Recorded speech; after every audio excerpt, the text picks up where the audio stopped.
Punjabi radio USA ਸੁਣ ਰਹੇ ਸਾਰੇ ਹੀ ਮਾਣਯੋਗ ਅਤੇ ਸਤਿਕਾਰਤ ਸਰੋਤਿਆਂ ਨੂੰ ਪੰਜਾਬੀ ਰੇਡੀਓ USA ਦੀ ਟੀਮ ਅਤੇ ਮੇਰੇ ਰਾਜਕਰਮਵੀਰ ਸਿੰਘ ਵੱਲੋਂ ਆਪ ਜੀ ਨੂੰ ਬਹੁਤ ਪਿਆਰ ਸਤਿਕਾਰ ਸਹਿਤ ਦੋਨੋਂ ਜੋੜ ਕੇ ਨਿੱਘੀ ਜਿਹੀ ਸਤਿ ਸ੍ਰੀ ਅਕਾਲ ਸਭ ਨੂੰ ਜੀ ਇਹਨੂੰ ਆਖਦੇ ਹਾਂ। ਸੋ ਪ੍ਰੋਗਰਾਮ ਖਬਰ 'ਤੇ ਨਜ਼ਰ ਲੈ ਕੇ ਹਾਜ਼ਰ ਹੋ ਚੁੱਕੇ ਹਾਂ। ਅੱਜ 6 ਜੂਨ ਦਿਨ ਮੰਗਲਵਾਰ ਅਤੇ ਆਪਣੇ ਨਾਲ ਸਵੇਰ ਦੇ ਖਬਰ 'ਤੇ ਨਜ਼ਰ ਪ੍ਰੋਗਰਾਮ ਦੇ ਵਿੱਚ ਜੁੜ ਚੁੱਕੇ ਨੇ ਮਿੰਟੂ ਗੁਰੂਸਰੀਆ ਜੀ ਮਲੋਟ ਸਟੂਡੀਓਜ਼ ਤੋਂ।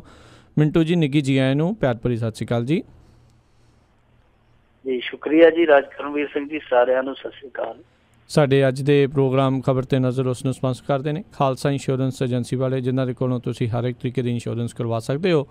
ਇੰਸ਼ੋਰੈਂਸ ਬਾਰੇ ਪਤਾ ਕਰਨ ਲਈ ਕਾਲ ਕਰ ਸਕਦੇ ਹੋ ਨੰਬਰ 408-272-2500 ਦੇ ਉੱਤੇ। ਇਸ ਦੇ ਨਾਲ ਕ੍ਰਿਸ਼ਨ ਧਨੋਤਾ ਜੀ ਯੂਬਾ ਸਿਟੀ ਤੋਂ, ਗੁਰਵਿੰਦਰ ਸਿੰਘ ਅਵਤਾਰ ਸਿੰਘ ਚਾਂਦੀ ਆਰਨੋ ਐਕਸਪ੍ਰੈਸ ਵਾਲੇ ਕੋਚੈਲਾ ਤੋਂ, ਅਮਰਜੀਤ ਸਿੰਘ ਦੋਸਾਂਝ ਯੂਬਾ ਸਿਟੀ ਤੋਂ, ਤਾਰਾ ਸਿੰਘ ਜੀ ਫਰੈਜ਼ਨੋ ਤੋਂ, ਜੱਸੀ ਗਿੱਲ ਪਲੰਬਿੰਗ ਵਾਲੇ ਬੇਕਰਸਫੀਲਡ ਤੋਂ, ਲਾਲੀ ਸਿੱਧੂ ਜੀ ਬੇਕਰਸਫੀਲਡ ਤੋਂ, ਸੁੱਚਾ ਸਿੰਘ ਜੀ ਫਰੈਜ਼ਨੋ ਤੋਂ ਅਤੇ ਪ੍ਰੀਤਮ ਸਿੰਘ ਤਲਵਿੰਦਰ ਸਿੰਘ ਗਿੱਲ ਬੇਕਰਸਫੀਲਡ ਤੋਂ। ਇਹਨਾਂ ਸਾਰਿਆਂ ਦਾ ਬਹੁਤ ਬਹੁਤ ਧੰਨਵਾਦ। ਜੇਕਰ ਤੁਸੀਂ ਜਾਂ ਕੋਈ ਹੋਰ ਕਾਰੋਬਾਰ ਇਸ ਪ੍ਰੋਗਰਾਮ ਨੂੰ ਸਪਾਂਸਰ ਕਰਨਾ ਚਾਹੁੰਦੇ ਹੋਵੋ, ਸੰਪਰਕ ਕਰ ਸਕਦੇ ਹੋ ਨੰਬਰ 408-722-7698 ਦੇ ਉੱਤੇ।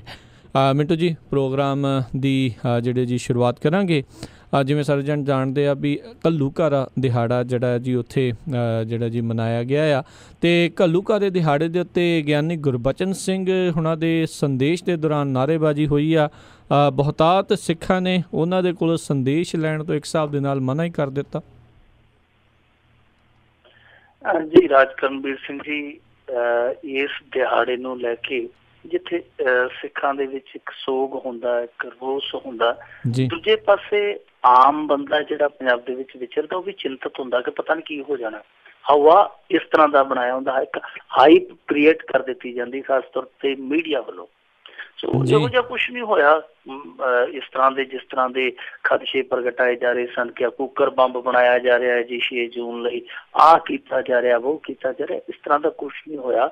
ਬਾਕੀ ਜੋ ਦਰਬਾਰ ਸਾਹਿਬ ਦੇ ਅੰਦਰ ਹੋਇਆ, ਅਕਾਲ ਤਖ਼ਤ ਤੇ ਹੋਇਆ, ਉਹ ਲਗਭਗ ਮੈਚ ਫਿਕਸ ਵਾਲਾ ਮਸਲਾ ਸੀਗਾ, ਕਿਉਂਕਿ ਕਿਰਪਾਲ ਸਿੰਘ ਬਡੂੰਗਰ ਲਗਾਤਾਰ ਕੋਸ਼ਿਸ਼ਾਂ ਕਰਦਾ ਸੀ, ਇਹੋ ਕੋਸ਼ਿਸ਼ਾਂ ਕਰਦਾ ਸੀਗਾ ਕਿ ਕੋਈ ਇਸ ਤਰ੍ਹਾਂ ਦੀ ਟਸਲਬਾਜ਼ੀ ਜਿਹੜੀ ਤਕਰਾਰਬਾਜ਼ੀ ਹੈ ਜਿਹੜੀ ਉਹ ਹੱਥੋਂ ਪਾਈ ਚ ਨਾ ਬਦਲ ਜਾਵੇ, ਜਿਹਦੇ ਕਰਕੇ ਸਾਰਿਆਂ ਦਾ ਜਲੂਸ ਨਿਕਲੇ। ਤੇ ਚੰਗਾ ਹੋਇਆ ਕਿ ਇਸ ਤਰ੍ਹਾਂ ਦੀ ਨੌਬਤ ਨਹੀਂ ਆਈ। ਦੱਸਦੇ ਆ ਕਿ ਇਹ ਵੈਸੇ ਸਮਝੌਤਾ ਹੋ ਚੁੱਕਿਆ ਸੀਗਾ ਕਿ ਉਹਨਾਂ ਨੇ ਆਪਣੀ ਕਾਰਵਾਈ ਕਰਨੀ ਆ ਜੀ। ਦੂਜੇ ਪਾਸੇ ਜਿਹੜੇ ਸ਼ਿਵ ਸੈਨਾ ਵਾਲੇ ਆ, ਪਤਾ ਨਹੀਂ ਵੈਸੇ ਸ਼ਿਵ ਸੈਨਾ ਵੀ ਇੱਥੇ 5-7 ਬਣੀਆਂ ਫਿਰਦੀਆਂ, ਕੋਈ ਸ਼ੇਰੇ ਪੰਜਾਬ ਹੈ, ਕੋਈ ਸ਼ੇਰੇ ਹਿੰਦੁਸਤਾਨ, ਪਤਾ ਨਹੀਂ ਕੀ ਆ।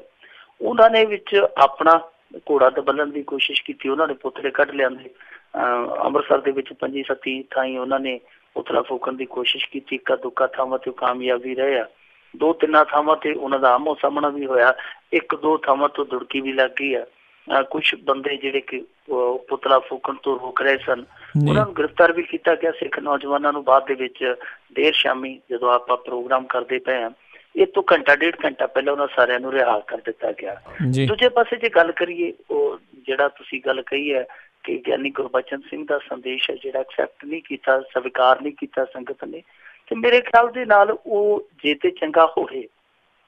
ਜਿੰਨੀ ਨਮੋਸ਼ੀ ਉਸ ਬੰਦੇ ਨੂੰ ਮਿਲਦੀ ਆ, ਚਾਹੇ ਉਹ ਫਤਿਹਗੜ੍ਹ ਸਾਹਿਬ ਦਾ ਸ਼ਹੀਦੀ ਜੋੜ ਮੇਲਾ ਹੋਵੇ, ਉਸ ਮੰਚ ਤੋਂ ਜੋ ਨਮੋਸ਼ੀ ਮਿਲੀ, ਉਸ ਤੋਂ ਬਾਅਦ ਪਿਛਲੇ ਸਾਲ ਇੱਥੇ ਅਕਾਲ ਤਖ਼ਤ ਤੇ ਜੋ ਨਮੋਸ਼ੀ ਮਿਲੀ, ਉਹ ਤੋਂ ਅੱਗੇ ਹਰਿਆਣੇ ਦੇ ਵਿੱਚ ਜਿਸ ਤਰ੍ਹਾਂ ਇਹਦੇ ਤੇ ਟਮਾਟਰ ਸੁੱਟੇ ਗਏ, ਜੇ ਚੰਗਾ ਹੋਵੇ, ਮਾੜਾ ਮੋਟਾ ਸੋਚਦਾ ਹੋਵੇ ਤੇ ਇੱਥੋਂ ਛੱਡ ਛਡਾ ਕੇ ਸਾਰਾ ਕੁਝ ਮੁਕਤਸਰ ਆ ਜੇ। ਮੁੰਡੇ ਨੇ ਏਡਾ ਵਧੀਆ ਹੋਟਲ ਬਣਾਇਆ, ਉੱਥੇ ਕਾਊਂਟਰ ਤੇ ਚਾਬੀਆਂ ਸਾਂਭੇ, ਟਾਈਮ ਪਾਸ ਹੁੰਦਾ ਰਹੂ, ਪਰ ਉਹ ਉੱਥੇ ਚਿਪਕ ਕੇ ਬੈਠਾ ਹੈ। ਪਰ ਮੇਰੇ ਖਿਆਲ ਦੇ ਨਾਲ ਇਹਦਾ ਚਿਪਕਣਾ ਜਿਹੜਾ ਉਹ ਸਹੀ ਆਪਦੀ ਜਗ੍ਹਾ ਤੇ ਸਹੀ ਆ, ਕਿਉਂਕਿ ਵਿੱਚ ਵਿਚਾਲੇ ਇੱਥੇ ਛੱਡ ਕੇ ਵੀ ਨਹੀਂ ਜਾ ਸਕਦਾ ਬੰਦਾ, ਕਿਉਂਕਿ ਉਤਲਿਆਂ ਦਾ ਡਰ ਪਿਆ ਹੁੰਦਾ। ਪਰ ਉਹ ਜਿਵੇਂ ਆਂਦੇ ਹੁੰਦੇ ਨਾ ਕਿ ਕੀ ਬਾਤਾਂ ਨੇ ਮੇਰੇ ਜੇਰੇ ਦੀਆਂ, ਜਿਹੜਾ ਫਿਟਕਾਂ ਚੱਲੇ ਵਿਹੜੇ ਦੀਆਂ, ਇਹ ਸ਼ਾਇਦ ਇੱਕ ਜਥੇਦਾਰ ਇਸੇ ਸਿਧਾਂਤ ਤੇ ਚੱਲਦਾ ਹੈ, ਇਹਦਾ ਜੇਰਾ ਕਰੜਾ ਸਭ ਕੁਛ ਪੀ ਲੈਂਦਾ। ਪਰ ਉਂਝ ਆਪਦੀ ਥਾਂ ਤੇ ਗਿਆਨੀ ਗੁਰਬਚਨ ਸਿੰਘ ਵੀ ਸੰਤੁਸ਼ਟ ਆ ਕਿ ਲਓ ਜੀ ਮੈਨੂੰ ਰੋਕਦੇ ਸੀ, ਮੈਂ ਸੰਦੇਸ਼ ਪੜ੍ਹ ਦਿੱਤਾ। ਤੇ ਆਪਦੀ ਥਾਂ ਤੇ ਮੁਤਵਾਜ਼ੀ ਜਥੇਦਾਰ ਵੀ ਉਹ ਵੀ ਖੁਸ਼ੀ ਮਨਾ ਸਕਦੇ ਆ, ਲਓ ਜੀ ਅਸੀਂ ਵੀ ਕੌਮ ਦੇ ਨਾਂ ਤੇ ਸੰਦੇਸ਼ ਦੇ ਦਿੱਤਾ। ਖਾਲਿਸਤਾਨ ਪੱਖੀ ਜਿਹੜੇ ਇੱਥੇ ਨਾਅਰੇਬਾਜ਼ੀ ਕਰ ਰਹੇ ਆ, ਉਹ ਵੀ ਸੰਤੁਸ਼ਟ ਆਪਦੀ ਥਾਂ ਤੇ ਕਿ ਅਸੀਂ ਆਪਦਾ ਗੁੱਪ ਗੁਬਾਰ ਕੱਢ ਲਿਆ। ਸੋ ਸਾਰੀਆਂ ਧਿਰਾਂ ਸੰਤੁਸ਼ਟ ਨੇ, ਬਾਕੀ ਸਾਰੇ ਲੋਕ ਵੀ ਸੰਤੁਸ਼ਟ ਆ ਕਿ ਕੁੱਲ ਮਿਲਾ ਕੇ ਇਹ ਜਿਹੜਾ ਸੋਗਮਈ ਦਿਹਾੜਾ ਸੀਗਾ ਇਹ ਸ਼ਾਂਤਮਈ ਵੀ ਹੋ ਕੇ ਨੇਪਰੇ ਚੜ ਗਿਆ ਜੀ। ਅਗਲੀ ਮਿੰਟੋ ਜੀ ਗੱਲ ਕਰੀਏ ਵੀ ਮੱਧ ਪ੍ਰਦੇਸ਼ ਵਿੱਚ ਸੰਘਰਸ਼ ਕਰ ਰਹੇ ਕਿਸਾਨਾਂ ਦੇ ਉੱਤੇ ਫਾਇਰਿੰਗ, 5 ਦੀ ਮੌਤ, ਇੱਕ ਹੋਰ ਕਹਿ ਸਕਦੇ ਹਾਂ ਵੀ ਮਾੜਾ ਦਿਨ ਜਿਹੜਾ ਰਿਹਾ ਉੱਥੇ? ਮਾੜਾ ਦਿਨ ਨਹੀਂ, ਇਹ ਤੇ ਕਤਲੇਆਮ ਹੀ ਆ ਜੀ। ਕੋਈ ਬੰਦਾ ਹੱਕ ਮੰਗਦਾ, ਕੋਈ ਬੰਦਾ ਆਪਣੀ ਹੱਕ ਰਸੀ ਕਰਨ ਲਈ ਇਕੱਠਾ ਹੋਇਆ ਪ੍ਰਦਰਸ਼ਨ ਕਰਦਾ। ਹਾਲਾਂਕਿ ਹਿੰਸਕ ਹੋ ਗਿਆ ਇਹ ਪ੍ਰਦਰਸ਼ਨ, ਜਿਹੜਾ ਹੋਣਾ ਨਹੀਂ ਸੀ ਚਾਹੀਦਾ।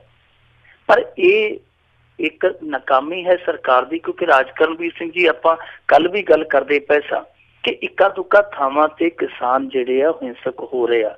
ਕਿਤੇ ਦੁੱਧ ਵਾਲੇ ਟੈਂਕਰ ਰੋਕਦੇ ਪਏ ਆ, ਔਰ ਰੋਕ ਕੇ ਉਹ ਜਿਹੜਾ ਦੁੱਧ ਆ ਉਹ ਉੱਥੇ ਡੋਲ ਦਿੰਦੇ ਆ। ਸਬਜ਼ੀਆਂ ਜਿਹੜੀਆਂ ਉਹ ਟਰੱਕਾਂ ਦੇ ਵਿੱਚੋਂ ਲਾ ਕੇ ਸੜਕਾਂ ਤੇ ਉਲੱਦ ਦਿੰਦੇ ਆ। ਇਸ ਤਰ੍ਹਾਂ ਦੀਆਂ ਜਿਹੜੀਆਂ ਗਤੀਵਿਧੀਆਂ ਸੀ ਉਹ ਸਰਕਾਰ ਨੂੰ ਪਹਿਲਾਂ ਨਾਪ ਤੋਲ ਲੈਣੀਆਂ ਚਾਹੀਦੀਆਂ ਸੀ ਕਿ ਜਿਸ ਤਰੀਕੇ ਦਾ ਇਹ ਪ੍ਰਦਰਸ਼ਨ ਆ ਉਹ ਆਉਣ ਵਾਲੇ ਦਿਨਾਂ 'ਚ ਹਿੰਸਕ ਹੋ ਸਕਦਾ। ਔਰ ਇਹਨਾਂ ਨੂੰ ਇਹ ਸੋਚ ਕੇ ਚੱਲਣਾ ਚਾਹੀਦਾ ਸੀ ਕਿ ਜੇਕਰ ਕਿਸਾਨ ਹਿੰਸਕ ਹੁੰਦੇ ਆ ਤਾਂ ਉਸ ਸੂਰਤ ਦੇ ਵਿੱਚ ਅਸੀਂ ਕਰਨਾ ਕੀ ਹੈ। ਇਹ ਮੰਦਸੌਰ ਦੀ ਘਟਨਾ ਹੈ ਜਿੱਥੇ ਕਿਸਾਨ ਕਈ ਦਿਨਾਂ ਤੋਂ ਲਗਭਗ ਇੱਕ ਹਫ਼ਤਾ ਹੀ ਹੋ ਚੱਲਿਆ, ਕਿਉਂਕਿ 6 ਤਰੀਕ ਇੱਥੇ ਲੰਘ ਗਈ, ਇੰਡੀਆ ਦੇ ਵਿੱਚ 7 ਚੜ੍ਹਨ ਵਾਲੀ ਹੈ। 1 ਤਰੀਕ ਤੋਂ ਇਹ ਕਿਸਾਨਾਂ ਦਾ ਪ੍ਰਦਰਸ਼ਨ ਜਾਰੀ ਹੈ। ਤੁਹਾਨੂੰ ਕਾਰਨ ਦੱਸ ਹੀ ਦਿੱਤਾ ਸੀਗਾ, ਮੈਂ ਫਿਰ ਦੱਸ ਦਿੰਦਾ ਜੇ ਕੋਈ ਨਵਾਂ ਸਰੋਤਾ ਜੁੜਿਆ ਤੇ 2 ਸਟੇਟਾਂ ਦੇ ਵਿੱਚ ਕਿਸਾਨਾਂ ਦਾ ਵਿਆਪਕ ਪ੍ਰਦਰਸ਼ਨ ਚੱਲਦਾ ਪਿਆ। ਇੱਕ ਮੱਧ ਪ੍ਰਦੇਸ਼ ਔਰ ਦੂਸਰਾ ਮਹਾਰਾਸ਼ਟਰ। ਮੱਧ ਪ੍ਰਦੇਸ਼ ਦੇ ਵਿੱਚ ਜਿਹੜੇ ਪਿਆਜ਼ ਆ ਉਹਨਾਂ ਦੀ ਕੀਮਤ ਨੂੰ ਲੈ ਕੇ ਜਦੋਜਹਿਦ ਹੈ, ਦੂਸਰਾ ਕਰਜ਼ ਮਾਫੀ ਨੂੰ ਲੈ ਕੇ ਆ। ਇਸੇ ਤਰ੍ਹਾਂ ਮਹਾਰਾਸ਼ਟਰ ਦੇ ਵਿੱਚ ਕਰਜ਼ ਮਾਫੀ ਨੂੰ ਲੈ ਕੇ ਮੇਨ ਮੰਗ ਉਹਨਾਂ ਦੀ ਕਰਜ਼ ਮਾਫੀ ਹੈ। ਕਰਜ਼ ਮਾਫੀ ਨੂੰ ਲੈ ਕੇ ਉੱਥੇ ਵਿਆਪਕ ਪੱਧਰ ਤੇ ਸੰਘਰਸ਼ ਚੱਲਦਾ ਪਿਆ। ਹਾਲਾਂਕਿ ਇਹਨਾਂ ਨੇ RSS ਦੀਆਂ ਕੁਝ ਕਿਸਾਨ ਜਥੇਬੰਦੀਆਂ, ਜਿਨ੍ਹਾਂ ਨੂੰ ਸੋ ਕਾਲਡ ਕਿਸਾਨ ਜਥੇਬੰਦੀਆਂ ਕਹਿ ਸਕਦੇ ਹਾਂ, ਉਹਨਾਂ ਨੇ ਵਾੜ ਕੇ ਵਿੱਚ ਫਫੇ ਕੁੱਟਣ ਵਾਲੀ ਜਿਹੜੀ ਨੀਤੀ ਹੁੰਦੀ ਹੈ, ਫਫੇ ਕੁੱਟ ਨੀਤੀ, ਉਹ ਵਰਤਣ ਦੀ ਕੋਸ਼ਿਸ਼ ਕੀਤੀ ਕਿ ਹਾਂਜੀ ਸਮਝੌਤਾ ਹੋ ਗਿਆ, ਸਮਝੌਤਾ ਹੋ ਗਿਆ। ਪਰ ਜਿਹੜੀਆਂ ਅਸਲੀ ਕਿਸਾਨ ਜਥੇਬੰਦੀਆਂ ਉਹਨਾਂ ਨੇ ਉਸ ਚੀਜ਼ ਨੂੰ ਨਕਾਰ ਦਿੱਤਾ। ਹੁਣ ਦੇਖੋ, ਜਦੋਂ ਇੱਥੋਂ ਤੱਕ ਚਲੇ ਗਏ, ਤਾਰੋ ਪੀਟੋ ਕਰਨ ਦੀ ਕੋਸ਼ਿਸ਼ ਕੀਤੀ, ਸਾਰਾ ਕੁਛ ਕਰ ਲਿਆ, ਅਗਲੇ ਦਿਨ ਕਿਸਾਨਾਂ ਨੇ ਸੰਘਰਸ਼ ਫੇਰ ਆਰੰਭ ਦਿੱਤਾ। ਖਾਸ ਤੌਰ ਤੇ ਰਤਲਾਮ, ਨੀਮਚ, ਮੰਦਸੌਰ, ਇਹਨਾਂ ਜ਼ਿਲ੍ਹਿਆਂ ਦੇ ਵਿੱਚ ਬਹੁਤ ਜ਼ੋਰ ਸੀਗਾ।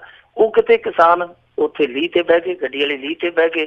ਲੀਹ ਉਹਨਾਂ ਨੇ ਪੱਟਣ ਪੁੱਟਣ ਦੀ ਕੋਸ਼ਿਸ਼ ਵੀ ਕੀਤੀ, ਹੋ ਸਕਦੀ ਹੈ ਕਿ ਕਿਸੇ ਤਰੀਕੇ ਨਾਲ ਰੇਲ ਰੂਟ ਹੈ ਜਿਹੜਾ ਪ੍ਰਭਾਵਿਤ ਕਰ ਦਿੱਤਾ ਜਾਵੇ। ਜਿਹੜਾ ਫਾਟਕ ਹੁੰਦਾ ਰੇਲਵੇ ਫਾਟਕ, ਉਹ ਵੀ ਥੋੜਾ ਜਿਹਾ ਨੁਕਸਾਨਿਆ ਗਿਆ। ਉਸ ਹਿੰਸਕ ਕਾਰਵਾਈ ਨੂੰ ਲੈ ਕੇ ਪੁਲਿਸ ਨੇ ਸਖਤਾਈ ਕੀਤੀ। CRPF ਇਹਨਾਂ ਨੇ ਪਹਿਲਾਂ ਬੁਲਾਈ ਸੀਗੀ, ਜਦੋਂ ਗੱਲ ਨਹੀਂ ਬਣੀ ਤੇ ਫਿਰ ਇਹਨਾਂ ਨੇ ਗੋਲੀ ਚਲਾ ਦਿੱਤੀ ਹੈ। ਹਾਲਾਂਕਿ ਦੂਸਰੇ ਪਾਸਿਓਂ ਵੀ ਪੱਥਰਬਾਜ਼ੀ ਤੇ ਹੋਈ ਹੈ, ਪਰ ਕਿਸੇ ਵੀ ਸੂਰਤ ਦੇ ਵਿੱਚ ਕਿਸਾਨ ਮਰਨੇ ਨਹੀਂ ਸੀ ਚਾਹੀਦੇ। ਇੱਕ ਨਹੀਂ, 2 ਨਹੀਂ, 5 ਕਿਸਾਨ ਮਰ ਗਏ ਆ, 50 ਦੇ ਕਰੀਬ ਜ਼ਖਮੀ ਆ।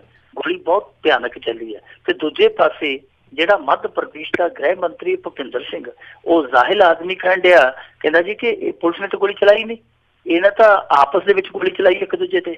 ਉਹ ਕਹਿੰਦਾ ਕਿ ਕਿਸਾਨਾਂ ਨੇ ਆਪਸ ਦੇ ਵਿੱਚ ਆਪੋ ਵਿੱਚ ਦੀ ਗੋਲੀ ਮਾਰ ਲਈ ਇੱਕ ਦੂਜੇ ਨੂੰ। ਦੇਖੋ ਜ਼ਾਹਿਲ ਆਦਮੀ ਕਿਸ ਤਰ੍ਹਾਂ ਦੀ ਦਲੀਲ ਦਿੰਦਿਆ।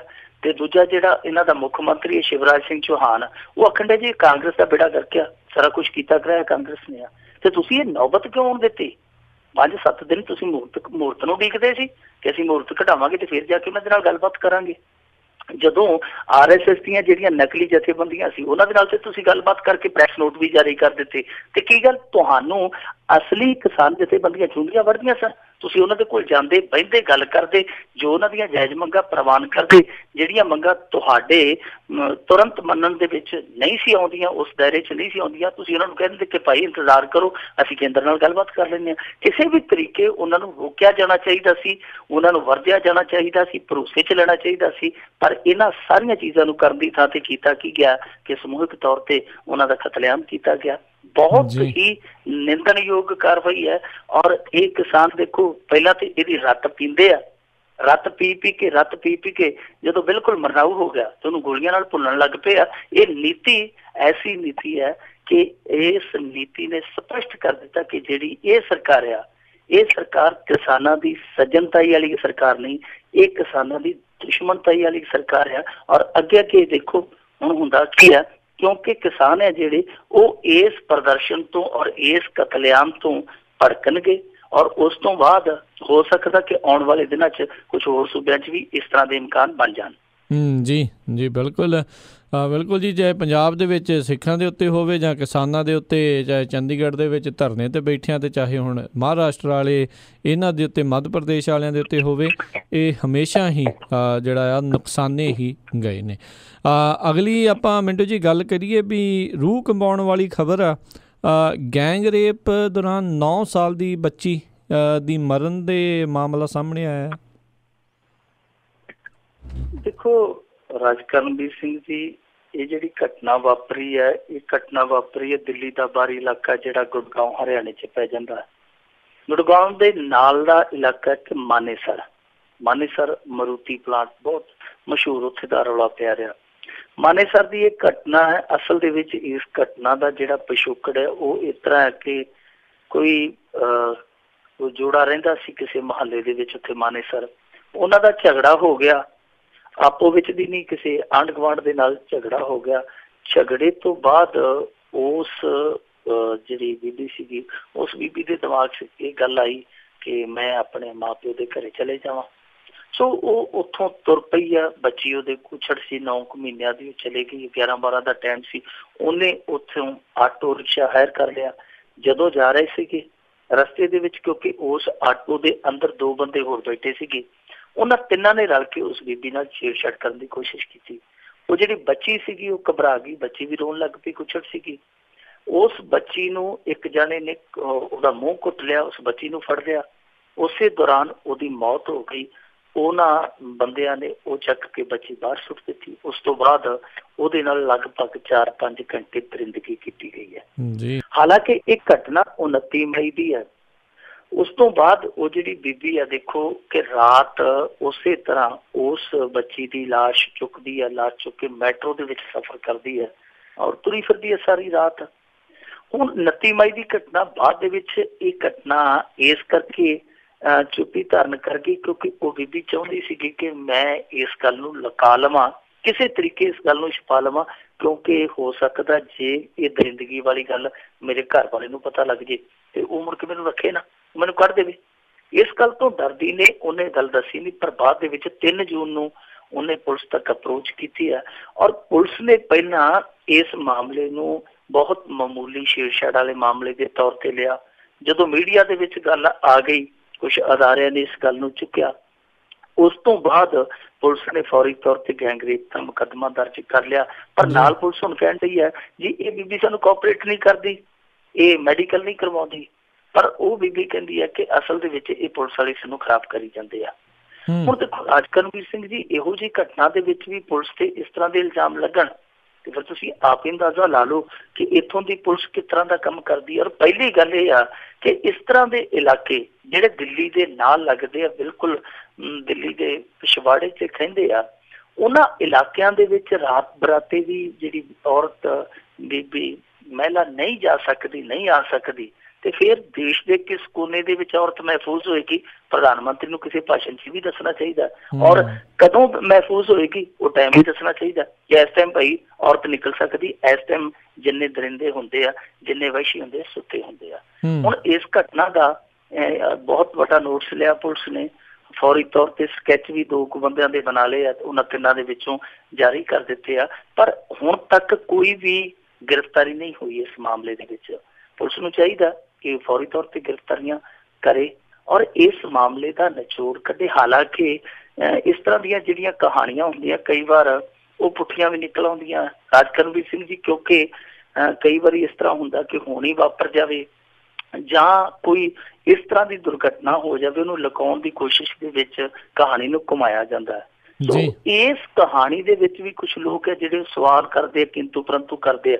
ਪਰ ਮੈਂ ਕਹਿੰਦਾ ਕਿ ਬਹੁਤ ਜਲਦੀ ਸਪਸ਼ਟ ਕਰ ਲੈਣਾ ਚਾਹੀਦਾ ਹੈ ਕਿ ਉਸ ਬੀਬੀ ਨੇ ਜੋ ਦੱਸਿਆ, ਹੋ ਸਕਦਾ ਕਿ ਉਸ ਬੀਬੀ ਨੇ ਕੁਛ ਨਾ ਕੁਛ ਲਿਖਾਇਆ ਹੋਵੇ, ਪਰ ਉਸ ਬੀਬੀ ਨੇ ਜੋ ਦੱਸਿਆ ਉਹਦੇ ਤੇ ਅਮਲ ਕਰਕੇ ਜੇਕਰ ਇਹਨਾਂ ਦੋਸ਼ਾਂ ਦੇ ਵਿੱਚ, ਇਹਨਾਂ ਇਲਜ਼ਾਮਾਂ ਦੇ ਵਿੱਚ ਸੱਚਾਈ ਹੈ ਤੇ ਉਹਨਾਂ ਦਰਿੰਦਿਆਂ ਨੂੰ ਬਹੁਤ ਜਲਦੀ ਫੜ ਲੈਣਾ ਚਾਹੀਦਾ ਹੈ। ਜੇ ਇੱਕ ਅੱਧਾ ਦਿਨ ਹੋਰ ਪੈ ਗਿਆ ਫਿਰ ਉਹਨਾਂ ਲੱਭਣਾ ਨਹੀਂ ਜਲਦੀ, ਕਿਉਂਕਿ ਸਾਡੀ ਇੱਥੋਂ ਦੀ ਪੁਲਿਸ ਇਹੋ ਜਿਹੀ ਹੈ ਜਿਹੜੀ FIR ਦਰਜ ਕਰਨ ਲੱਗਿਆ ਇੰਨਾ ਟਾਈਮ ਲੈ ਜਾਂਦੀ ਹੈ, ਫਿਰ ਗ੍ਰਿਫਤਾਰੀਆਂ ਕਰਨ ਲਈ ਕਿੰਨਾ ਟਾਈਮ ਲੈਗੀ ਤੁਸੀਂ ਆਪ ਹੀ ਸੋਚ ਸਕਦੇ ਹੋ। ਸੋ ਇਸ ਮਾਮਲੇ ਨੇ ਇੱਕ ਵਾਰੀ ਫਿਰ ਭਾਰਤ ਦੇ ਵਿੱਚ ਔਰਤਾਂ ਦੀ ਸੁਰੱਖਿਆ ਦਾ ਇੱਕ ਵਾਰੀ फिर कच्चा चिट्ठा खोल दिता, सवाल भी खड़ा कर दिता कि आखिर कदों तक ये सिलसिला चलेगा, किस समय उस लखनी घड़ी आएगी जदों इस देश की धी, इस देश की भैन ये गल महसूस कर सकेगी कि हुण इस आलम दे विच मैं महफूज हाँ। जी जी जी। अगली मिंटू जी आप गल करिए भी रूह कमाउण वाली कह लो भी ये खबरां लगातार ने बेदलों के कारनामे सुनो भी दो ਵੱਖ-ਵੱਖ घटनावां च चोरी के दोष हेठ दो नौजवानों ते दो बच्चों की बेकिरकी नाल जिहड़ी है बहुत कुटमार की गई।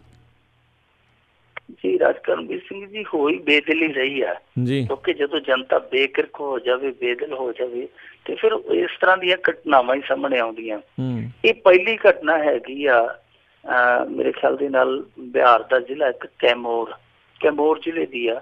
उत्थे दो नौजवानों नूं सिर्फ इस करके कुटिया गया क्योंकि उन्हां ते दोष ये लगा सी कि कुछ दिन पहला किसी दे घर विआह सी ते इन्हां विआह दे विचों 5 कुर्सियां चुक लईआं और इन्हां दोनों नौजवानों नूं नंगिया करके एक दरख्त दे नाल पुट्ठा लटकाया गया और पुट्ठा लटकाउण तो बाद इन्हां नूं बहुत लंबे समय तक कुटिया गया और बेरहमी नाल कुटिया गया।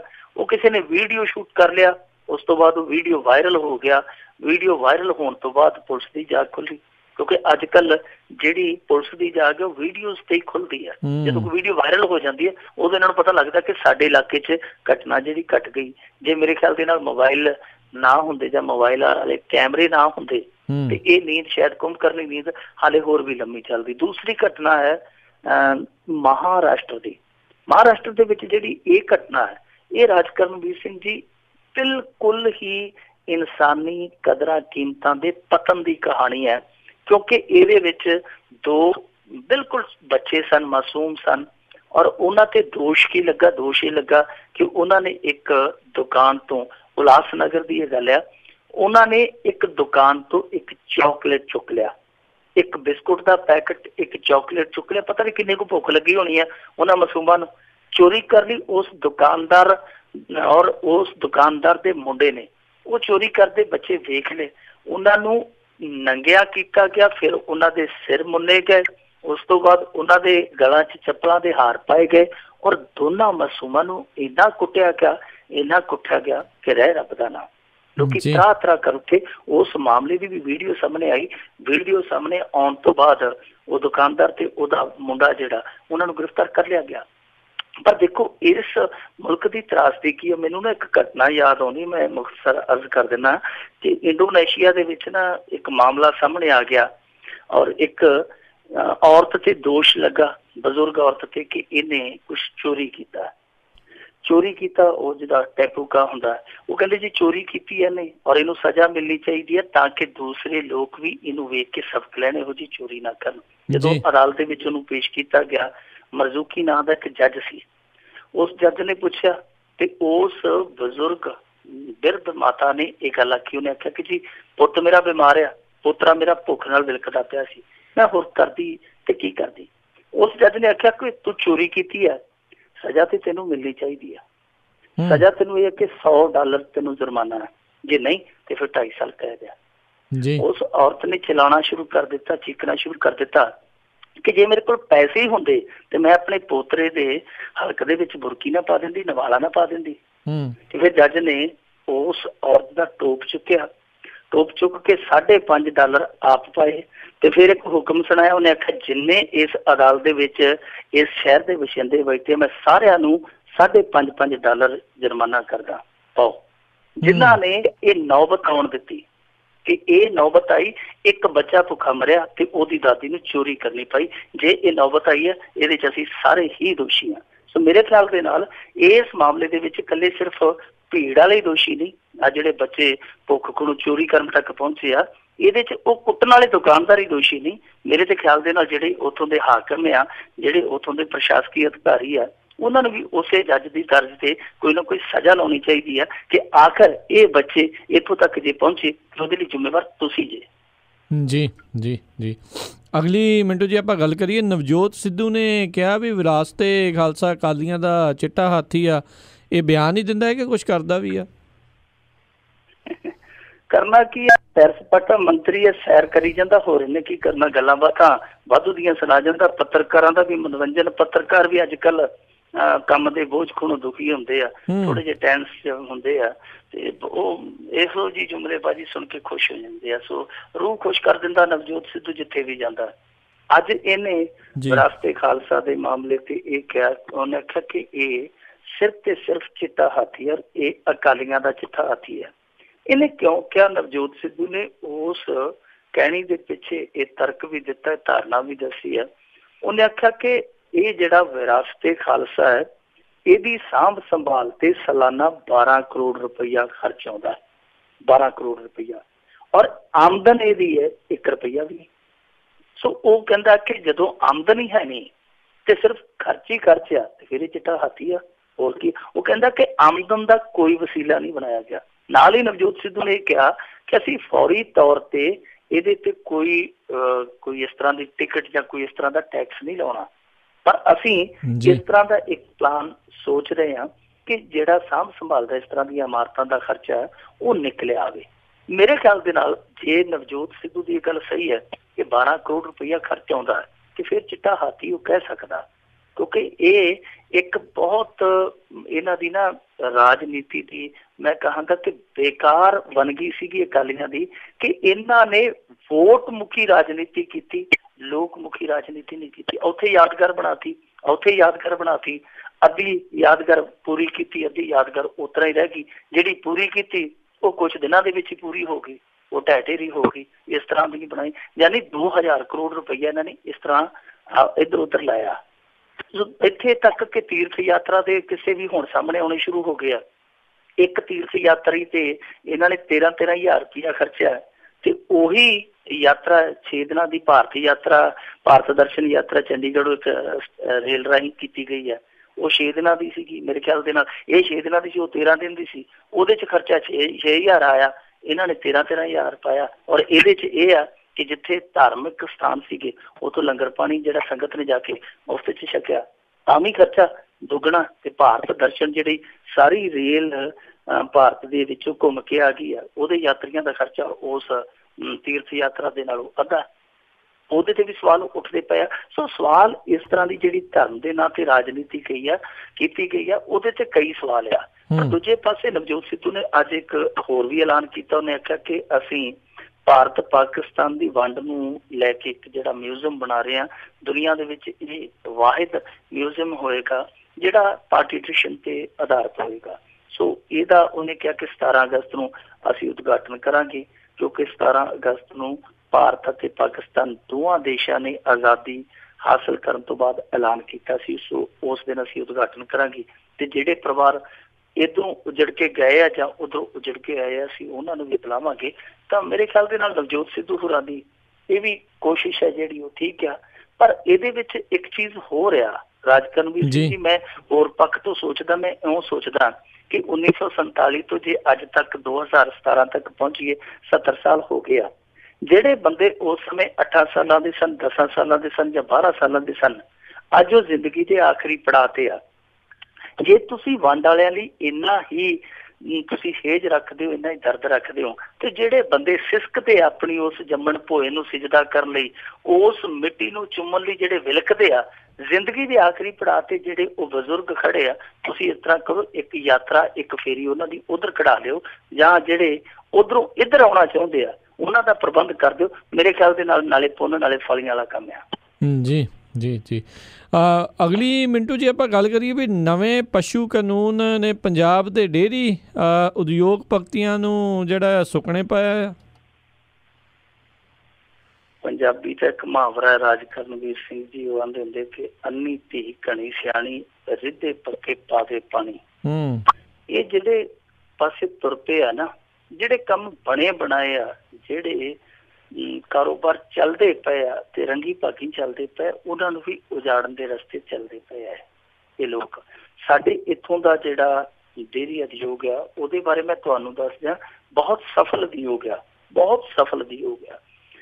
ਪਰ ਹੁਣ ਇਹਦੀ ਸਫਲਤਾ ਜਿਹੜੀ ਉਹ ਕਹਿ ਸਕਦੇ ਹਾਂ ਕਿ ਅੰਤਲੇ ਸਾਹਾਂ ਤੱਕ ਪਹੁੰਚ ਗਈ ਆ। ਕਿਉਂ?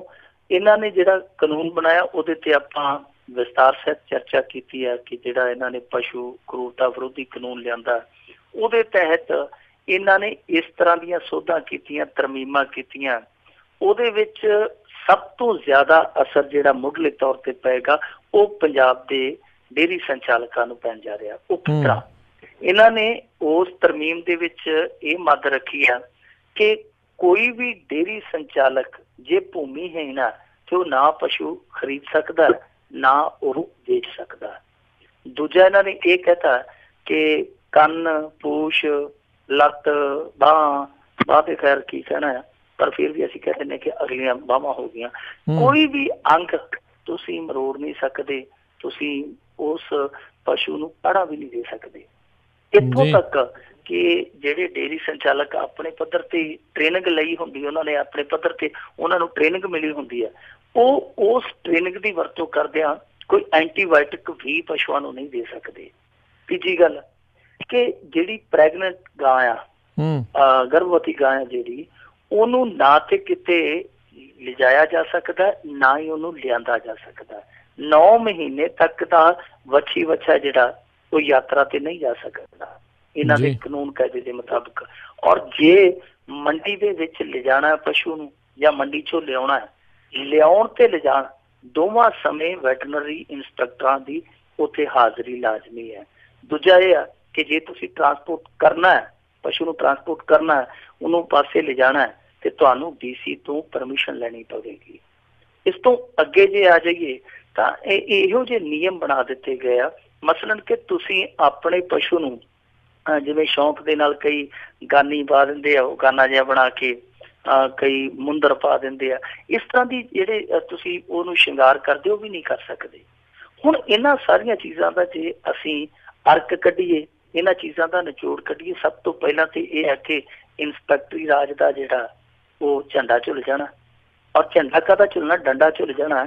ਇੱਥੋਂ ਦੇ ਜਿਹੜੇ ਇੰਸਪੈਕਟਰੀ ਰਾਜ ਦੇ ਮਾਲਕ ਆ ਉਹ ਤੇ ਪਹਿਲਾਂ ਹੀ ਨਹੀਂ ਮਾਣ, ਜੇ ਇਸ ਤਰ੍ਹਾਂ ਦੇ ਆ ਗਏ ਤੇ ਵੈਟਰਨਰੀ ਡਾਕਟਰ ਹੈ ਜਿਹੜੇ ਉਹ ਵੀ ਕਮਾਈ ਕਰਨਗੇ, ਤੇ ਜਿਨ੍ਹਾਂ ਤੋਂ ਫਿਰ ਪਰਮਿਸ਼ਨ ਲੈਣੀ ਆ ਉਹ ਵੀ ਹੱਥ ਘਸਾਈ। ਅੱਗੇ ਤੇ ਆਮ ਤੌਰ ਤੇ ਦੰਦ ਘਸਾਈ ਲਈ ਜਾਂਦੀ ਹੈ, ਅੱਜ ਕੱਲ੍ਹ ਹੱਥ ਘਸਾਈ ਲਈ ਜਾਂਦੀ ਹੈ, ਮੁੜ ਕੇ ਉਹ ਵੀ ਹੱਥ ਘਸਾਈ ਮੰਗਿਆ ਕਰਨਗੇ। ਇਸ ਤੋਂ ਅੱਗੇ ਜੇ ਆ ਜਾਈਏ, ਕਿਉਂਕਿ ਸਾਡੇ ਇੱਥੋਂ ਦੇ ਬਹੁਤੇ ਡੇਅਰੀ ਸੰਚਾਲਕ ਆ ਜਿਹੜੇ ਉਹ ਭੂਮੀਹੀਨ ਆ, ਬੇਜ਼ਮੀਨੇ ਆ, ਕਿਉਂਕਿ ਜ਼ਮੀਨ ਹੈ ਨਹੀਂ ਸੀ, ਇਸੇ ਕਰਕੇ ਤੇ ਉਹਨਾਂ ਨੇ ਸਹਾਇਕ ਧੰਦੇ ਅਪਣਾਏ ਆ। ਔਰ ਜਿਹੜੇ ਭੂਮੀਹੀਨ ਡੇਅਰੀ ਸੰਚਾਲਕ ਉਹਨਾਂ ਦੀ ਗਿਣਤੀ ਹਜ਼ਾਰਾਂ ਦੇ ਵਿੱਚ ਆ। ਇਹਦਾ ਮਤਲਬ ਇਹ ਆ ਕਿ ਜੇ ਇਸ ਤਰ੍ਹਾਂ ਦਾ ਕਾਨੂੰਨ ਲਾਗੂ ਹੋ ਜਾਏਗਾ ਉਹ ਤੇ ਮੰਨੇ ਜਾਣਗੇ, ਉਹਨਾਂ ਦਾ ਧੰਦਾ ਚੌਪਟ ਹੋ ਜਾਏਗਾ, ਉਹ ਤੇ ਇਸ ਕਾਰੋਬਾਰ ਚ ਬਾਹਰ ਚਲੇ ਜਾਣਗੇ। ਸੋ ਮੇਰੇ ਖਿਆਲ ਦੇ ਨਾਲ ਕੈਪਟਨ ਅਮਰਿੰਦਰ ਸਿੰਘ ਨੂੰ ਇਹਦਾ ਵਿਰੋਧ ਕਰਨਾ ਚਾਹੀਦਾ, ਵਿਰੋਧ ਦਰਜ ਕਰਵਾਉਣਾ ਚਾਹੀਦਾ। ਰਾਜਕਰਨਵੀਰ ਸਿੰਘ ਜੀ, ਸਾਡਾ ਇੱਥੋਂ ਦਾ ਜਿਹੜਾ ਡੇਅਰੀ ਉਦਯੋਗ ਆ ਉਹ ਸਾਲਾਨਾ 2500 ਕਰੋੜ ਰੁਪਏ ਦਾ ਕਾਰੋਬਾਰ ਕਰਦਾ, ਔਰ ਉਹਦੇ ਚ ਸਭ ਤੋਂ ਵੱਡਾ ਹਿੱਸਾ ਹੈ ਪਸ਼ੂਆਂ ਦੀ ਖਰੀਦੋ ਫਰੋਖਤ ਦਾ, ਕਿਉਂਕਿ ਇੱਥੋਂ ਦੇ ਡੇਅਰੀ ਸੰਚਾਲਕਾਂ ਕੋਲ ਬਹੁਤ ਆਲਾ ਮਿਆਰੀ ਨਸਲਾਂ ਨੇ, ਬਹੁਤ ਆਲਾ ਮਿਆਰੀ ਨਸਲਾਂ ਜੋ ਗੁਜਰਾਤ, ਮਹਾਰਾਸ਼ਟਰ, ਕਰਨਾਟਕ, ਉੱਤਰ ਪ੍ਰਦੇਸ਼, ਪਤਾ ਨਹੀਂ ਕਿਹੜੇ ਕਿਹੜੇ ਰਾਜਾਂ ਨੂੰ ਜਾਂਦੀਆਂ ਨੇ। ਜੇਕਰ ਇਸ ਤਰ੍ਹਾਂ ਦੀ ਪਾਬੰਦੀ ਆਇਦ ਹੋ ਗਈ, ਇਸ ਤਰ੍ਹਾਂ ਦੇ ਇਹਨਾਂ ਤੇ ਨੇਮ ਕਾਇਦੇ ਠੋਸ ਦਿੱਤੇ ਗਏ, ਥੋਪ ਦਿੱਤੇ ਗਏ, ਤੇ ਫਿਰ ਸਮਝ ਲਓ ਇਹ ਜਿਹੜੀ ਖੁਸ਼ਹਾਲ ਡੇਅਰੀ ਹੈ ਇਹ ਇਸ ਫਿਰਕੂ ਹਨੇਰੀ ਦੇ ਵਿੱਚ ਉੱਡ ਜਾਏਗੀ। ਕੈਪਟਨ ਅਮਰਿੰਦਰ ਸਿੰਘ ਨੂੰ ਸਖਤ ਵਿਰੋਧ ਦਰਜ ਕਰਵਾਉਣਾ ਚਾਹੀਦਾ ਕੇਂਦਰ ਦੇ ਕੋਲ। ਜੀ ਜੀ ਜੀ। ਅਗਲੀ ਮਿੰਟੂ ਜੀ ਗੱਲ ਕਰੀਏ ਵੀ ਕਬਰਿਸਤਾਨ ਤੇ ਕਬਜ਼ਾ ਕਰਕੇ ਸਾਬਕਾ ਅਕਾਲੀ ਆਗੂ ਕੱਟ ਗਿਆ ਕਲੋਨੀ। ਦੇਖੋ ਯੱਕਾ ਵੇਖ ਕੇ ਪੈਰ ਭਾਰੇ ਹੁੰਦੇ ਆ, ਜਦੋਂ ਆਪਦੇ ਬੰਦੇ ਪਾਵਰ ਦੇ ਵਿੱਚ ਆਉਂਦੇ ਆ, ਪਿੱਛੇ ਆਂਦੇ ਹੁੰਦੇ ਨਾ ਕਿ ਕੱਟਾ ਜਿਹੜਾ ਉਹ ਕਿੱਲੇ ਦੇ ਸਿਰ ਤੇ ਡਿੱਗਦਾ, ਜਦੋਂ ਪਿੱਛੇ ਪਾਵਰ ਦੀ ਫਿਰ ਉਦੋਂ ਹੀ ਬੰਦਾ ਇਹੋ ਜਿਹੇ ਕਬਜ਼ੇ ਕਰਦਾ। ਕਦੇ ਸਕੂਲ ਦੀ ਕੰਧ ਢਾਹ ਦਿੱਤੀ, ਕਦੇ ਕੋਠੀ ਦੇ ਨਾਲ ਲੱਗਦੀ ਕਨਾਲ 2 ਕਨਾਲ ਜਗ੍ਹਾ ਵੱਲ ਲਈ, ਤੇ ਇਸ ਸੱਜਣ ਨੇ ਤੇ ਵੈਸੇ ਕਮਾਲ ਹੀ ਕਰ ਦਿੱਤੀ ਆ ਕਿ ਕਬਰਸਤਾਨ ਹੀ ਖਾ ਗਿਆ। ਉਦਾਂ ਸਾਡੇ ਇੱਥੇ ਬੜੇ ਕਿਸੇ ਜਿਹੜੇ ਪ੍ਰਚਲਿਤ ਆ, ਲੋਕੀ ਕਹਿੰਦੇ ਪਖਾਨਾ ਹੀ ਖਾ ਗਿਆ, ਫਲਾਣਾ ਸਰਪੰਚ ਪਖਾਨਾ ਹੀ ਖਾ ਗਿਆ, ਪਰ ਇੱਥੇ ਕਬਰਸਤਾਨ ਵੀ ਨਹੀਂ ਛੱਡਿਆ। ਇਹ ਅਸਲ ਦੇ ਵਿੱਚ ਪਹਿਲਾਂ ਅਕਾਲੀ ਕੌਂਸਲਰ ਹੁੰਦਾ ਸੀਗਾ। 2007 ਚ ਜਦੋਂ ਅਕਾਲੀ ਭਾਜਪਾ ਸਰਕਾਰ ਹੋਂਦ ਚ ਆਈ ਆ, ਇਸ ਸੱਜਣ ਨੇ ਉਸ ਸਮੇਂ ਕੌਂਸਲਰੀ ਜਿੱਤੀ ਸੀਗੀ ਅਕਾਲੀ ਦਲ ਦੀ ਟਿਕਟ ਤੋਂ, ਤੇ ਕੌਂਸਲਰੀ ਜਿੱਤ ਕੇ ਗਿੱਦੜਬਾਹ ਤੋਂ ਬਠਿੰਡਾ ਜਿਹੜਾ ਉਹ 25-30 ਕਿਲੋਮੀਟਰ ਦੂਰ ਆ ਚੜ੍ਹਦੇ ਪਾਸੇ, ਇਹ ਫਿਰ ਉਧਰ ਨੂੰ ਚੜ੍ਹ ਗਿਆ। ਉੱਥੇ ਜਾ ਕੇ ਵਕਫ ਬੋਰਡ ਦੀ ਜ਼ਮੀਨ ਸੀ 19.5 ਕਿੱਲੇ, 2 ਭਰਾ ਵਾਹੁੰਦੇ ਸਨ ਲੀਜ਼ ਤੇ, ਠੇਕੇ ਤੇ, ਹਾਲੀਏ ਤੇ, ਜਾ ਕੇ ਉਹਨਾਂ ਨੂੰ ਤੇ ਕੁੱਟ ਕੇ ਕੱਢਤਾ। ਜਿਹੜੀ ਵਕਫ ਬੋਰਡ ਦੀ ਜ਼ਮੀਨ ਸੀ ਲੀਜ਼ ਤੇ 3 ਸਾਲਾਂ ਲਈ ਆਪ ਲੈ ਲਈ। 2010 ਦੇ ਵਿੱਚ ਜਿਹੜੀ ਲੀਜ਼ ਰਿਨਿਊ ਹੋਣੀ ਸੀ ਇਹਨਾਂ ਨੇ ਕਰਵਾਈ ਨਹੀਂ, ਕਿਉਂਕਿ ਸਰਕਾਰ ਆਪਦੀ ਸੀ। ਉਸ ਤੋਂ ਬਾਅਦ ਕੀ ਹੋਇਆ ਕਿ ਨਾਲ ਲਗਵਾ ਇੱਕ ਕਬਰਸਤਾਨ ਸੀ 3 ਕਿੱਲਿਆਂ 'ਚ, ਇਹਨਾਂ ਨੇ ਉਹ ਵੀ ਪਰਾਂ ਹਿੱਟ ਕਰ ਲਿਆ।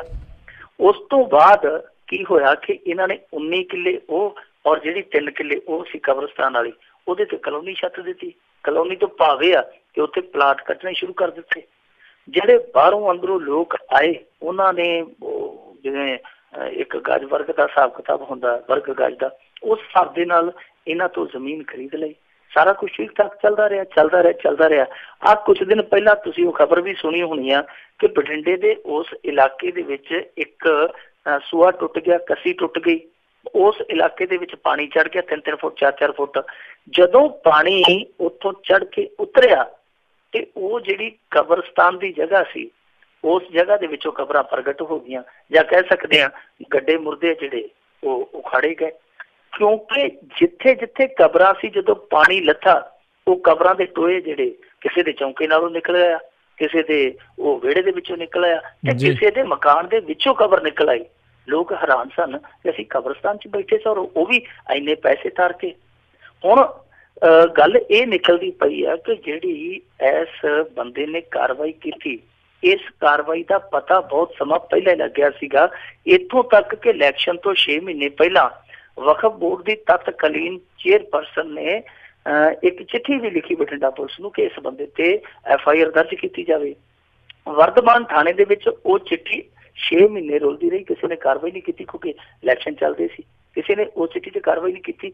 ਹੁਣ ਜਾ ਕੇ ਅਦਾਲਤ ਦੇ ਵਿੱਚ, ਕਿਉਂਕਿ ਦੇਖੋ ਇਹ ਬੰਦੇ ਦੀ ਪਲਟੀ ਦੇਖੋ 2012 ਚ PPP 'ਚ ਚਲੇ ਗਿਆ, ਬਾਅਦ ਦੇ ਵਿੱਚ ਐਤਕੀ ਕਾਂਗਰਸ ਦੇ ਵਿੱਚ ਚਲਾ ਗਿਆ ਤੇ ਇਹਦੀ ਪਤਨੀ ਹੈ ਜਿਹੜੀ ਉਹ ਕਾਂਗਰਸੀ ਕਾਉਂਸਲਰ ਬਣ ਗਈ। ਮਤਲਬ ਕਿ ਐਤਕੀ ਵੀ ਫੇਰ ਦੱਸੇ ਇਹਦੀਆਂ ਘਿਓ 'ਚ ਫੇਰ ਇਹ ਬਠਿੰਡੇ ਚਲਾ ਗਿਆ।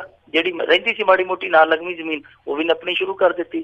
ਫੇਰ ਜਾ ਕੇ ਅਦਾਲਤ ਦੇ ਵਿੱਚ ਅਰਜ਼ੋਈ ਕੀਤੀ ਗਈ ਕਿ ਇਹਨੂੰ ਰੋਕੋ ਕਿਸੇ ਹਿਸਾਬ ਨਾਲ, ਇਹ ਤੇ ਸਾਰਾ ਬਠਿੰਡਾ ਵਾਲਾ ਕਿਤੇ ਕਿਲਾ ਹੀ ਨਾ ਨੱਪ ਜਾਵੇ ਜਿਸ ਤਰੀਕੇ ਦੇ ਨਾਲ ਇਹ ਨੱਪਣ ਤੇ ਹੋਇਆ, ਹੜੱਪਣ ਤੇ ਹੋਇਆ। ਹੁਣ ਇਹਦੇ ਖਿਲਾਫ ਜਾ ਕੇ FIR ਦਰਜ ਹੋਈ ਹੈ ਔਰ ਕਮਾਲ ਹੀ ਕਰ ਗਿਆ ਬੰਦਾ ਕਿ ਇੰਨੀ ਜ਼ਮੀਨ ਜਿਹੜੀ ਹੈ ਉਹ ਇਸ ਤਰੀਕੇ ਨਾਲ ਵੇਚ ਕੇ ਗਿਆ ਕਿ ਇਹਦੇ ਵਿੱਚ ਸੀਵਰੇਜ ਵੀ ਪਾ ਦਿੱਤਾ ਗਿਆ ਔਰ ਇਹਦੇ ਵਿੱਚ ਬਿਜਲੀ ਦੇ ਕਨੈਕਸ਼ਨ ਵੀ ਦੇ ਦਿੱਤੇ ਗਏ। ਕਿਸੇ ਵੀ ਮਹਿਕਮੇ ਨੇ ਇਹ ਨਹੀਂ ਵੇਖਿਆ ਕਿ ਜ਼ਮੀਨ ਆਖਰ ਹੈ ਕਿਹਦੀ ਮਾਲਕੀਅਤ ਹੈ। ਕਿਸੇ ਵੀ ਮਹਿਕਮੇ ਨੇ ਚੈੱਕ ਨਹੀਂ ਕੀਤਾ, ਚੱਕ ਕੇ ਕਿਸੇ ਨੇ ਸੀਵਰੇਜ ਪਾਤੇ, ਕਿਸੇ ਨੇ ਉੱਥੇ ਲਾਟੂ ਜਗਾ ਦਿੱਤੇ। ਸੋ ਇਸ ਬੰਦੇ ਨੇ ਜਿਹੜੀ ਉੱਥੇ ਕਰਾਮਾਤ ਵਿਖਾਈ ਆ, ਲੋਕ ਹੈਰਾਨ ਆ। ਦੱਸਦੇ ਤਾਂ ਇਹ ਵੀ ਆ ਕਿ ਵਿੱਚ ਉੱਥੇ ਜਿਹੜੀ ਬਠਿੰਡੇ ਜੇਲ੍ਹ ਬਣੀ ਆ ਉਹ ਜੇਲ੍ਹ ਦੇ ਕੈਦੀ ਵੀ ਸੁਪਰਡੈਂਟ ਨੂੰ ਪੁੱਛੀ ਜਾਂਦੇ ਆ ਕਿ ਸਾਹਿਬ ਜੀ ਆਪਣੀ ਜੇਲ੍ਹ ਬਚ ਗਈ ਆ ਕਿ ਕਿਤੇ ਇਹਦੀਆਂ ਵੀ ਰੋੜੀਆਂ ਵੱਟ ਗਿਆ ਉਹ। ਜੀ ਜੀ ਜੀ ਤੇ ਮਿੰਟੂ ਜੀ ਜਾਂਦੇ ਇੱਕ ਗੱਲ ਕਰੀਏ ਵੀ ਦਿੱਲੀ ਦੀ ਪੰਥਕ ਰਾਜਨੀਤੀ ਦੇ ਵਿੱਚ ਇੱਕ ਆਡੀਓ ਕਲਿੱਪ ਨੇ ਭੁਚਾਲ ਲਿਆਂਦਾ। ਦੇਖੋ ਇਹ ਜਿਹੜੀ ਆਡੀਓ ਕਲਿੱਪ ਹੈ ਨਾ ਰਾਜਕਰਨਵੀਰ ਸਿੰਘ ਜੀ, ਇੱਕ ਬੀਬੀ ਦੀ ਆ ਰਿਕਾਰਡਿੰਗ ਆ, ਉਹ ਕਿਸੇ ਨਾਲ ਗੱਲ ਕਰਦੀ ਹੈ ਤੇ ਗੱਲ ਕਰਨ ਦੇ ਦੌਰਾਨ ਉਹ ਇਸ਼ਾਰਾ ਕਰਦੀ ਹੈ ਕਿ ਸ਼੍ਰੋਮਣੀ ਕਮੇਟੀ ਨਹੀਂ, ਜਿਹੜੀ ਦਿੱਲੀ ਕਮੇਟੀ ਹੈ ਉਹਦਾ ਕੋਈ ਸਾਬਕਾ ਮੈਂਬਰ ਹੈ ਜਿਹਨੇ ਉਹਦਾ ਜਿਨਸੀ ਸ਼ੋਸ਼ਣ ਕੀਤਾ, ਬਹੁਤ ਲੰਮੇ ਸਮੇਂ ਤੱਕ ਕੀਤਾ। ਇਸ ਗੱਲ ਨੂੰ ਮੁੱਦਾ ਬਣਾ ਕੇ ਪਰਮਜੀਤ ਸਿੰਘ ਸਰਨਾ ਨੇ ਕੱਲ ਪ੍ਰੈਸ ਕਾਨਫਰੰਸ ਕਰ ਦਿੱਤੀ। ਉਹਨੇ ਇਹ ਵੀ ਦੱਸ ਦਿੱਤਾ ਕਿ ਇਹ ਜਿਹੜੀ ਬੀਬੀ ਹੈ ਇਹ ਰਮੇਸ਼ ਨਗਰ ਦੇ ਵਿੱਚ ਇੱਕ ਡਿਸਪੈਂਸਰੀ 'ਚ ਕੰਮ ਕਰਦੀ ਹੈ ਔਰ ਇਸ ਬੀਬੀ ਨੇ ਜੋ ਦੋਸ਼ ਲਾਏ ਉਹ ਸੱਚੇ ਆ। ਇਸ ਪਰਮਜੀਤ ਸਿੰਘ ਸਰਨਾ ਨੇ ਅੱਗੇ ਜਾਂਦਿਆਂ ਦਿੱਲੀ ਕਮੇਟੀ ਬਾਰੇ ਕਾਫੀ ਕੁਝ ਬੋਲਿਆ। ਉਹਨੇ ਆਖਿਆ ਕਿ ਜੋ ਥਾਂ ਧਰਮ ਪ੍ਰਚਾਰ ਦਾ ਕੇਂਦਰ ਬਣਨੀ ਚਾਹੀਦੀ ਸੀ ਉਹ ਬਾਦਲ ਦਲ ਦੇ ਮੈਂਬਰਾਂ ਵੱਲੋਂ ਕੀਤੀਆਂ ਜਾਂਦੀਆਂ ਗਲਤ ਕਾਰਵਾਈਆਂ ਦਾ ਅੱਡਾ ਬਣ ਗਈ ਹੈ। ਇਸ ਗੱਲ ਤੋਂ ਕਮੇਟੀ ਵਾਲੇ ਵਾਹਵਾ ਖਫਾ ਹੈ। ਉਹਨਾਂ ਨੇ ਇਹ ਕਿਹਾ ਕਿ ਜਾਂ ਤੇ ਆਪਣੇ ਦੋਸ਼ ਸਿੱਧ ਕਰਨੇ ਤੇ ਅਸੀਂ ਤੇਰੇ ਤੇ ਮਾਣਾ ਨਹੀਂ ਦਾ ਕੇਸ ਲੱਗਿਆ ਪਾਉਣ। ਨਾਲ ਉਹਨਾਂ ਨੇ ਇਹ ਵੀ ਕਿਹਾ ਕਿ ਅਸੀਂ 3 ਮੈਂਬਰੀ SIT ਇਸ ਮੁੱਦੇ ਤੇ ਆਲਰੇਡੀ ਬਣਾ ਚੁੱਕੇ ਜਿਹੜੀ ਕੰਮ ਕਰਦੀ ਪਈ ਹੈ। ਹੁਣ ਇਸ ਤਰ੍ਹਾਂ ਦੀ ਉੱਥੋਂ ਦੀ ਰਾਜਨੀਤੀ ਦਾ ਜਿਹੜਾ ਰੁਖ ਸਾਹਮਣੇ ਆ ਰਿਹਾ, ਜੋ ਇਸ ਤਰ੍ਹਾਂ ਦੀ ਉੱਥੇ ਰਾਜਨੀਤੀ ਹੋ ਰਹੀ ਹੈ, ਰਾਜਕਰਨਵੀਰ ਸਿੰਘ ਜੀ ਇਹ ਗੱਲ ਸੋਚਣ ਵਾਲੀ ਹੈ, ਵਿਚਾਰਨ ਵਾਲੀ ਹੈ ਕਿ ਜੇ ਡਿਸਪੈਂਸਰੀ 'ਚ ਬੀਬੀ ਕੰਮ ਕਰਦੀ ਆ, ਉਹ ਪੜ੍ਹੀ ਲਿਖੀ ਆ, ਤੇ ਉਹਨੂੰ ਜੇ ਇਸ ਤਰ੍ਹਾਂ ਰੁਸਵਾ ਕਰ ਦਿੱਤਾ ਗਿਆ, ਬਦਨਾਮ ਕਰ ਦਿੱਤਾ ਗਿਆ, ਤੇ ਫਿਰ ਉਹਨੂੰ ਪੁਲਿਸ ਕੋਲ ਜਾ ਕੇ ਸਾਰੀ ਕਹਾਣੀ ਤੋਂ ਪਰਦਾ ਚੁੱਕ ਦੇਣਾ ਚਾਹੀਦਾ। ਔਰ ਦੂਜੀ ਗੱਲ ਇਹ ਆ ਕਿ ਇਹ ਨੌਬਤਾਂ ਕਿਉਂ ਆਉਂਦੀਆਂ, ਇੱਥੋਂ ਤੱਕ ਇਹ ਗੱਲਾਂ ਕਿਉਂ ਪਹੁੰਚਦੀਆਂ। ਇਹੋ ਜਿਹੇ ਧਾਰਮਿਕ ਸੰਸਥਾਨ ਜਿਹੜੇ ਕਿ ਗੁਰੂ ਘਰਾਂ ਦੇ ਪ੍ਰਬੰਧ ਵਹਿੰਦੇ ਆ, ਉਹਨਾਂ ਦੇ ਜਿਹੜੇ ਮੋਹਤਬਰ ਬੰਦੇ ਆ, ਜਿਹੜੇ ਨੁਮਾਇੰਦੇ ਆ, ਉਹ ਇਸ ਤਰ੍ਹਾਂ ਦਾ ਇਖਲਾਕ ਰੱਖਦੇ ਆ ਤੇ ਫਿਰ ਗੱਲ ਬਹੁਤ ਮਾੜੀ ਆ। ਵੈਸੇ ਇੱਥੋਂ ਦੀ ਕਮੇਟੀ ਨਹੀਂ, ਇੱਥੋਂ ਦੀ ਕਮੇਟੀ ਦੇ ਵੀ ਕਈ ਕਿਸੇ ਆ, ਪੰਜਾਬ ਦੀ ਕਮੇਟੀ ਦੇ ਵੀ ਕਈ ਕਿਸੇ ਆ।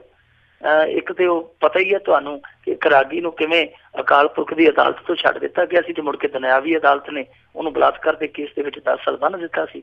ਕਿਸ ਤਰ੍ਹਾਂ ਇੱਕ ਦ੍ਰਿਸ਼ਟੀਹੀਨ ਰਾਗੀ ਦੀ ਪਤਨੀ ਦੇ ਨਾਲ ਇੱਕ ਸ਼੍ਰੋਮਣੀ ਗੁਰਦੁਆਰਾ ਪ੍ਰਬੰਧਕ ਕਮੇਟੀ ਦੇ ਮੈਂਬਰ ਨੇ ਜਾ ਕੇ ਬਦਤਮੀਜ਼ੀ ਕਰਨ ਦੀ ਕੋਸ਼ਿਸ਼ ਕੀਤੀ ਸੀ। ਔਰ ਹੋਇਆ ਕਿ ਉਹਨੇ ਜਦੋਂ ਇਨਸਾਫ ਮੰਗਿਆ ਤੇ ਉਸ ਕਮੇਟੀ ਦੇ ਮੈਂਬਰ ਨੂੰ ਤੇ ਸਰੂਪਾ ਪਾ ਕੇ 2-4 ਦਿਨਾਂ ਬਾਅਦ ਸਨਮਾਨਿਤ ਕੀਤਾ ਗਿਆ ਤੇ ਉਹ ਜਿਹੜਾ ਦ੍ਰਿਸ਼ਟੀਹੀਨ ਰਾਗੀ ਸਿੰਘ ਸੀ ਉਹਦੀ ਬਦਲੀ ਕਰਕੇ ਗੁਰਦਾਸਪੁਰ ਕਰ ਦਿੱਤਾ ਗਿਆ। ਇਸ ਤਰ੍ਹਾਂ ਦੇ ਬਹੁਤ ਸਾਰੇ ਕਿੱਸੇ ਆ, ਪਰ ਇਹ ਕਿਉਂ ਆਉਂਦੇ ਆ? ਇਹ ਕਿੱਸਿਆਂ ਤੇ ਰੋਕਥਾਮ ਕਿਉਂ ਨਹੀਂ ਹੁੰਦੀ? ਇਹਦਾ ਜਵਾਬ ਕਿਸੇ ਕੋਲ ਨਹੀਂ। ਪਰ ਇਹਨਾਂ ਚੀਜ਼ਾਂ ਪਿੱਛੇ ਚਾਹੇ ਕੋਈ ਸ਼ਰਾਰਤ ਆ, ਕੋਈ ਸਾਜ਼ਿਸ਼ ਆ, ਚਾਹੇ ਕੋਈ ਹਕੀਕਤ ਆ, ਜੋ ਮਰਜ਼ੀ ਆ, ਇਹ ਤਾਂ ਅਕਸਰ ਆਖਰ ਜਿਹੜੀ ਲੱਗਦੀ ਆ ਉਹ ਲੱਗਦੀ ਹੈ ਜਾ ਕੇ ਸਿੱਖ ਛਵੀ ਨੂੰ। ਸੋ ਇਸ ਚੀਜ਼ ਦਾ ਜਿਹੜਾ ਅਸਰ ਆ ਉਹ ਪੈਂਦਾ ਸਿੱਖਾਂ ਦੇ ਅਕਸ ਤੇ। ਇਹਨਾਂ ਨੂੰ ਥੋੜਾ ਜਿਹਾ ਸਮਝਣਾ ਚਾਹੀਦਾ ਕਿ ਸਿੱਖ ਜਿਹੜਾ ਉਹ ਕਹਿੰਦੇ ਆ ਕਿ ਸਿੱਖ ਸੰਪੂਰਨ ਉਹ ਹੈ ਜਿਹਦੇ ਕੋਲ ਦਸਤਾਰ ਹੋਵੇ, ਨੁਹਾਰ ਹੋਵੇ, ਗੁਫਤਾਰ ਹੋਵੇ ਤੇ ਕਿਰਦਾਰ ਹੋਵੇ। ਆਹ 3 ਚੀਜ਼ਾਂ ਤੇ ਆਮ ਮਿਲ ਜਾਂਦੀਆਂ। ਦਸਤਾਰ ਵੀ ਮਿਲ ਜਾਂਦੀ ਹੈ, ਗੁਫਤਾਰ ਵੀ ਮਿਲ ਜਾਂਦੀ ਹੈ, ਨੁਹਾਰ ਵੀ ਮਿਲ ਜਾਂਦੀ ਹੈ, ਪਰ ਇਹਨਾਂ ਬਹੁਤਿਆਂ ਦੇ ਵਿੱਚ ਕਿਰਦਾਰ ਨਹੀਂ ਮਿਲਦਾ। ਜੀ ਜੀ ਜੀ, ਬਹੁਤ ਬਹੁਤ ਧੰਨਵਾਦ ਤੁਹਾਡਾ ਮਿੰਟੂ ਜੀ, ਤੁਸੀਂ ਸਾਡੇ ਨਾਲ ਜੁੜੇ, ਇਹਨਾਂ ਖਬਰਾਂ ਬਾਰੇ ਸਾਨੂੰ ਵਿਸਤਾਰ 'ਚ ਜਾਣਕਾਰੀਆਂ ਦਿੱਤੀਆਂ। ਅਗਲੀ ਵਾਰ ਤੱਕ ਲਈ ਤੁਹਾਡਾ ਬਹੁਤ ਬਹੁਤ ਧੰਨਵਾਦ, ਬੜੀ ਮਿਹਰਬਾਨੀ। ਸਤਿ ਸ਼੍ਰੀ ਅਕਾਲ। ਸ਼ੁਕਰੀਆ ਜੀ, ਸਤਿ ਸ਼੍ਰੀ ਅਕਾਲ। ਅਤੇ ਸਰੋਤਿਓ, ਇੱਥੇ ਹੀ ਸਾਡਾ ਅੱਜ ਦਾ ਇਹ ਪ੍ਰੋਗਰਾਮ ਖਬਰ 'ਤੇ ਨਜ਼ਰ ਉਹ ਵੀ ਹੁਣ ਸਮਾਪਤ ਹੈ। ਹੁਣ ਮੈਨੂੰ ਰਾਜਕਰਨਵੀਰ ਸਿੰਘ ਨੂੰ ਇਜਾਜ਼ਤ ਦਿਓ। ਮੇਰੇ ਵੱਲੋਂ ਤੁਹਾਨੂੰ ਸਾਰਿਆਂ ਨੂੰ ਬਹੁਤ ਪਿਆਰ ਸਤਿਕਾਰ ਸਾਹਿਬ ਨੂੰ ਅੱਜ ਜੋੜ ਕੇ ਨਿੱਘੀ ਜਿਹੀ ਸਤਿ ਸ਼੍ਰੀ ਅਕਾਲ। ਜਿੰਦੇ ਵਾਸਤੇ ਰਹੋ, ਹੱਸਦੇ ਖੇਲਦੇ ਰਹੋ ਅਤੇ ਸੁਣਦੇ ਰਹੋ ਪੰਜਾਬੀ ਰੇਡੀਓ USA।